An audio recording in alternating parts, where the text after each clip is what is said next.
کچھ مناظر اپنے ناظرین کو دکھا رہے ہیں۔ تاریخی کانفرنس کے لیے بڑی تیاریاں کی جا رہی ہیں، سیکیورٹی کے فول پروف اقدامات اٹھائے گئے ہیں۔ گزشتہ 3 روز سے ہم دیکھ رہے ہیں کہ خصوصی طور پر سیکیورٹی کے انتظامات کیے گئے ہیں۔ مختلف جو علاقے ہیں وہاں پر فوج کو بھی ڈپلوائے کیا گیا ہے۔ اس کے ساتھ ساتھ جو اچھی سیکیورٹی ہے وہ ہمیں دکھائی دے رہی ہے۔ جے شنکر پہنچے ہیں، اس کے علاوہ چین کے وزیر اعظم پہنچ چکے ہیں، اس کے علاوہ قازقستان کے وزیر اعظم پہنچ چکے ہیں۔ اس کے ساتھ ساتھ اگر ہم بات کریں تو اس سے پہلے ہم نے دیکھا کہ بیلاروس کے وزیر اعظم بھی پاکستان کی سرزمین پر اس وقت موجود ہیں۔ بالکل غیر ملکی سربراہان اور ان کے وفود کی آمد کا سلسلہ جاری ہے۔ قازقستان کے وزیر اعظم، تاجکستان کے وزیر اعظم، بیلاروس کے وزیر اعظم اور کرغز وزیر اعظم بھی پاکستان پہنچے۔ بھارتی وزیر خارجہ بھی پاکستان پہنچ چکے ہیں۔ ترکمانستان کے بھی ڈپٹی چیئرمین برائے کابینہ پاکستان پہنچے ہیں۔ اور اس کے علاوہ آپ کو بتائیں کہ وفاقی وزراء وہاں پر موجود تھے جنہوں نے استقبال کیا ہے۔ اور اس وقت سب سے اہم یہ ہے کہ سیکیورٹی کے بھی کڑے انتظامات کیے گئے ہیں۔ اب سے کچھ دیر کے بعد باقاعدہ طور پر اس کانفرنس کا آغاز ہوگا۔ سلمان عوان ہمارے نمائندے ہمارے ساتھ موجود ہیں، ان سے بات کریں گے۔ سلمان بتائیے گا کب تک باقاعدہ طور پر کانفرنس کا آغاز ہو جائے گا، اور آپ میڈیا فیسیلیٹیشن سینٹر میں موجود ہیں، یہاں پر کیا صورتحال ہے؟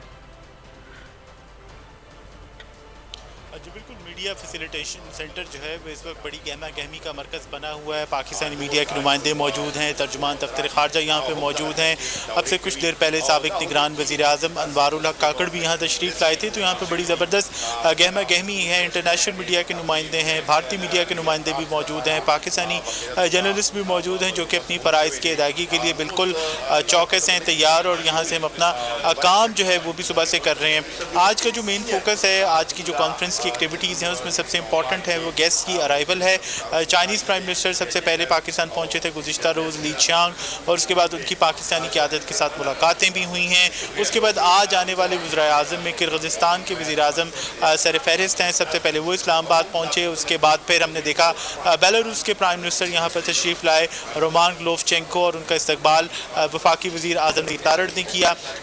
اسی طرح جو دیگر ممالک کے رہنما ہیں، جس کے اندر ترکمانستان میں ڈپٹی چیئرمین کیبنٹ منسٹرز جو ہیں راشد میریدوف، وہ یہاں پر تشریف لائے، اور اس کے ساتھ ساتھ بھارت کے وزیر خارجہ سبرامنیم جے شنکر بھی پاکستان پہنچے ہیں۔ اسلام آباد پہنچنے پر ان کا استقبال دفتر خارجہ کے اعلیٰ حکام نے کیا۔ اور اس کے علاوہ جو دو موسٹ امپورٹنٹ مہمان ہیں یا گیسٹ ہیں جن کی آمد کا انتظار کیا جا رہا ہے، وہ ایران کے اول نائب صدر رضا عارف، اور اس کے ساتھ ساتھ رشین پرائم منسٹر میخائیل میشوستن، ان کی آمد کا انتظار ہے، جبکہ دیگر تقریباً تمام مہمان جو ہیں وہ اسلام آباد تشریف لا چکے ہیں، اور ان کا استقبال جو ہے وہ کیا گیا ہے پاکستانی حکام کی جانب سے۔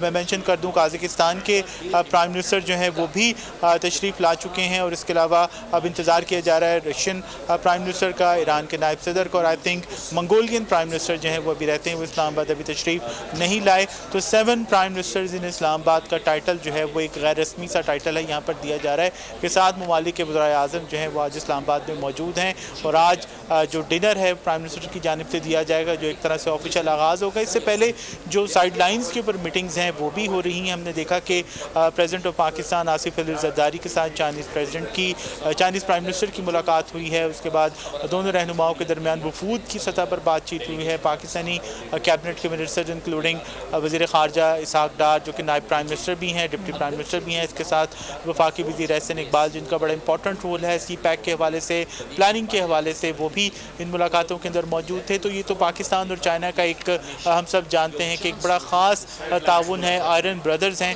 اور اس کے علاوہ ہم بات کریں، اب سے کچھ دیر پہلے تاجک وزیر اعظم کی ملاقات ہوئی ہے prime minister of Pakistan Shehbaz Sharif سے، اور اس ملاقات میں یقینی طور پر پرائم منسٹر نے ان کا خیر مقدم کیا۔ دونوں جانب سے SCO کی اہمیت کو اجاگر کیا گیا، اور خاص طور پر جو دو طرفہ تعلقات ہیں ان کے اوپر بھی بات کی گئی۔